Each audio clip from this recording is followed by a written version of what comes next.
उनका विश्राम भंग हो गया तो जीवन भर जो पुण्य किया है, जो पति की सेवा की है, वो नष्ट हो जाएगा। एक पत्नी का जो धर्म रहता है पति के प्रति, वो समाप्त हो जाएगा।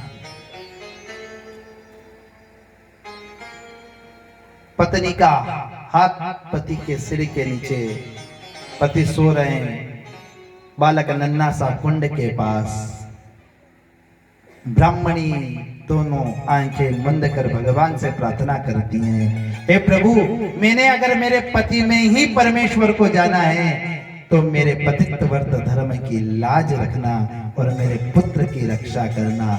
बालक खेलता खेलता कुंड के समीप जाता है, कुंड में गिर जाता है, पर ब्राह्मणी ने अपना हाथ नहीं हटाया,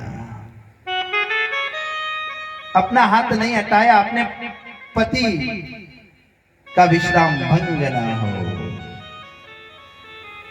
बालक नजर नहीं आ रहा है, कहां है, कैसे है। और जब पति का विश्राम हुआ, नींद खुली, पत्नी दौड़कर कुंड में जाकर देखती है तो कमल पुष्पों के ऊपर उसका बालक खेल रहा है, हंस रहा है, किलोल कर रहा है। भगवान कृष्ण कहते हैं कि एक पत्नी अगर सच्चे भाव से अपने पति की सेवा करती है, एक पत्नी अगर अपने पति को ही परमेश्वर समझती है, तो उसका पतित्व व्रत धर्म हर जगह उसकी रक्षा करता है। गोपियों, तुम घर जाओ और घर जाकर अपने पति के पास पति की सेवा करो।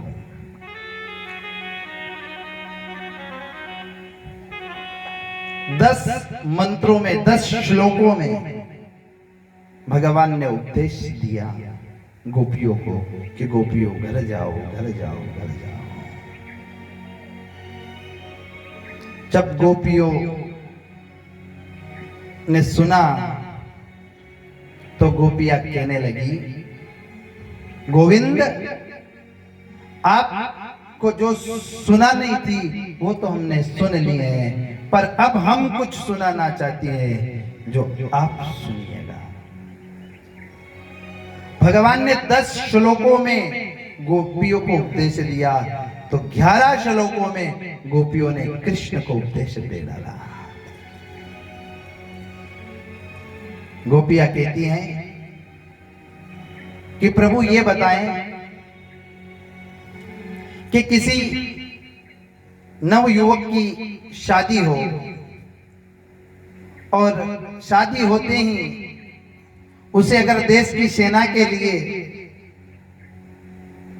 अपने देश के हित के लिए, रक्षा के लिए अगर उसे देश की सीमा पर जाना हो और वो सीमा पे जाता है तो अपनी पत्नी को एक चित्र पठन, एक फोटो अपनी पत्नी को प्रदान करता है और वो सेवक कहता है, वो पति कहता है कि हे प्राण प्रिय, सबसे पहला धर्म है देश की रक्षा करना, क्योंकि देश सुरक्षित है तो हम सुरक्षित हैं। अगर देश की सीमा सुरक्षित है तो हम सुरक्षित हैं। तो मैं देश की सेवा करने के लिए सीमा पर जा रहा हूं और तुम इस चित्र पठन को मेरी इस फोटो में ही सब कुछ समझना और इसकी सेवा करना। हे गोविंद, वो युवक अपनी पत्नी को अपना फोटो देकर चला जाता है। वो पत्नी उस फोटो के साथ उसकी पूजा करती हैं, उससे भोजन करवाती है। जैसे हम लड्डू गोपाल से प्रेम करते हैं कि ये हमारा बेटा, ये हमारा कृष्ण, ये हमारा पोता है, बहुत से लोग ऐसे होते हैं कि आज भी लड्डू गोपाल जी के साथ विवाह भी कर लेते हैं। आज के इस समय में भी तो उस पठन को लेकर वो इतना प्रेम करने लगती है कि उस फोटो में ही अपने पति के दर्शन करती है। एक दिन वो अपने पति को फोटो वाले जो चित्र पठन में फोटो हैं उनको अगर भोजन करवाती हैं और वही युवक, वही पुरुष अगर लौट कर आए और दरवाजे पे आकर आवाज लगाएं, तो क्या उसको उठकर अपने असली पति के पास जाना चाहिए कि जो फोटो में पति है उसकी पूजा करना चाहिए? भगवान कृष्ण ने कहा अगर असली पति द्वार पर आ गया हो तो उसके पास चले जाना चाहिए, क्योंकि ये तो एक चिन्ह है, इसका स्वरूप मानकर ध्यान हो रहा था। पर जब असली पति आ जाए तो उसके पास चले जाना। गोपियों ने कहा प्रभु हमारा उत्तर आपने ही दे दिया, हम ये जितने भी पति हैं ये सब फोटो के पति हैं और आप तो हमारे साक्षात पति हैं, इसलिए हम आपके पास आई हैं। प्रभु जगत के पिता, सबके पिता आप हैं, सबके पति आप हैं, सबकी बहन आप हैं, सबके भाई आप हैं, हमने सब कुछ आप में ही देखा है।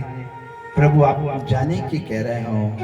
भगवान समझ गए कि पूर्ण निष्ठावान होकर मेरे पास आई है, तो भगवान गोपियों के साथ रास रचाना प्रारंभ करते हैं। भगवान रास रचा रहे हैं, एक गोपी तो एक कृष्ण, हजारों गोपियों के साथ हजारों कृष्ण बन जाते हैं। प्रत्येक गोपी को ये लगता है कि कृष्ण हमारे पास हैं, राधा रानी को ये लगता है कृष्ण मेरे पास हैं, ललिता, विशाखा, सखी, सबको यही लगता है कि कृष्ण हमारे पास है। प्रत्येक गोपी के साथ जितनी गोपियां उतने कृष्ण भगवान बंसी बजा रहे हैं, रास रचा रहे हैं। आइए बड़े प्रेम से रास रचाएंगे। गोकुल में देखो, वृंदावन में देखो, रास रचो है।